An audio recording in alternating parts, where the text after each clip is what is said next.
السلام علیکم، صبح بخیر۔ اللہ تعالیٰ آپ کو ہمیشہ خوش رکھے اور صحت و تندرستی والی زندگی عطا کرے، آمین۔ ہم ایسے منافق لوگ ہیں کہ کسی کی تکلیف کو اس کے گناہوں کی سزا سمجھتے ہیں اور اپنی تکلیف کو آزمائش۔ اگر تمہیں زندگی کی حقیقت معلوم ہو جائے تو بے شک تم کوئی اور ساتھی نہ چنو گے سوائے اللہ اور اس کی محبت کے۔ ٹوٹا ہوا دل خدا کی توجہ کھینچتا ہے، خوش نصیب ہے وہ روح جو خدا کے لیے روتی ہے۔ لوگوں کے خدا سے رابطے کے طریقے پر انہیں مت پرکھو، ہر کسی کی عبادت کا اپنا طریقہ ہے۔ خدا ہمارے الفاظ نہیں دیکھتا بلکہ ہمارے دلوں کی گہرائی میں جھانکتا ہے۔ یہ جان لو کہ ڈر ہوتا ہی نہیں، یہ تو بس تمہاری سوچ میں کہیں ہوتا ہے۔ خطرہ ایک حقیقت ہے اور ڈر ایک خیال۔ اگر تم قرآن کو آنکھوں سے دیکھو گے تو الفاظ نظر آئیں گے، دماغ سے دیکھو گے تو علم نظر آئے گا، دل سے دیکھو گے تو محبت نظر آئے گی، اور اگر اپنی روح سے دیکھو گے تو تمہیں خدا نظر آئے گا۔ محبت تو یہ ہے جب خدا کہتا ہے میں نے سب کچھ تیرے لیے پیدا کیا ہے اور تم کہتے ہو میں نے تیرے لیے سب کچھ چھوڑ دیا ہے۔ اگر کوئی شخص روتا نہیں ہے تو وہ شخص اندرونی طور پر کمزور ہے۔ تمہارا دل سمندر کی مانند وسیع ہے، جاؤ خود کو اپنی پوشیدہ وسطوں میں تلاش کرو۔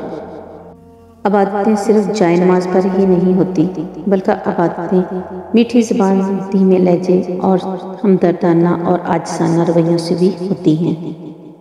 جس شخص نے اپنے راز کو اپنے تک محدود رکھا وہ جلد کامیابی کی منزل تک پہنچے گا۔ یہاں دماغ کو صرف حدیں نظر آتی ہیں، محبت وہاں بھی چھپا ہوا راستہ دکھا دیتی ہے۔ سکون قلب جو ہے یہ اللہ کی رحمت ہے، خیرات سے مل جاتا ہے، سخاوت سے مل جاتا ہے، کسی کو معاف کر دینے سے مل جاتا ہے، کسی سے معافی مانگنے سے بھی مل جاتا ہے۔ ہم ایک دوسرے کو برداشت کرتے ہی ہیں، تسلیم نہیں کرتے۔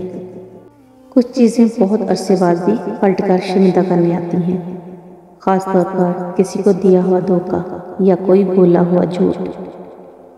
جب زندگی کے معاملات اڑ جائیں تو سمجھ جاؤ کہ تم نے دوسروں کے معاملات اڑائے ہوئے ہیں۔ آسانیاں دو، آسانیاں ملیں گی۔ میرے نزدیک زندگی کی مصیبتیں کم کرنے کا بہترین طریقہ یہ ہے کہ اپنے آپ کو مصروف کر لیا جائے۔ جو آسانی سے مل جائے وہ ہمیشہ نہیں رہتا، اور جو ہمیشہ کے لیے مل جائے وہ آسانی سے نہیں ملتا۔ مرد کا کام عورت کو سمجھانا نہیں، اس کو محسوس کرنا ہے، اس کی حفاظت کرنا، اس سے محبت کرنا، اس کی عزت کرنا ہے۔ یہ باتیں عورت کو کڑے سے کڑے حالات میں بھی جینے کا حوصلہ دیتی ہیں۔ ہر وہ شخص جو آپ کی زندگی میں قدم رکھتا ہے اس کے آنے کا کوئی نہ کوئی سبب ہوتا ہے۔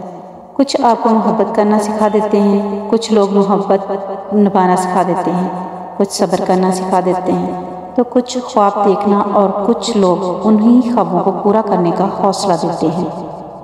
بانو کہتی ہیں کہ عورت کی محبت سے نہیں، نفرت سے ڈرو۔ جب وہ خاصی عام کر دے تو دی ہوئی دعائیں بھی واپس چھین لیتی ہیں، اور یہ واقعی سچ ہے۔ میں نے کئی عورتوں کو پتھر ہوتے دیکھا ہے، جب ان کا ضبط ٹوٹتا ہے تو پھر ان کے سامنے کٹ کے مر بھی جاؤ تو انہیں کوئی فرق نہیں پڑتا، تو وہ پلکیں اٹھا کر دیکھتی تک نہیں۔ میرے چینل کو لائک کریں، شیئر کریں، سبسکرائب کریں۔ اللہ حافظ۔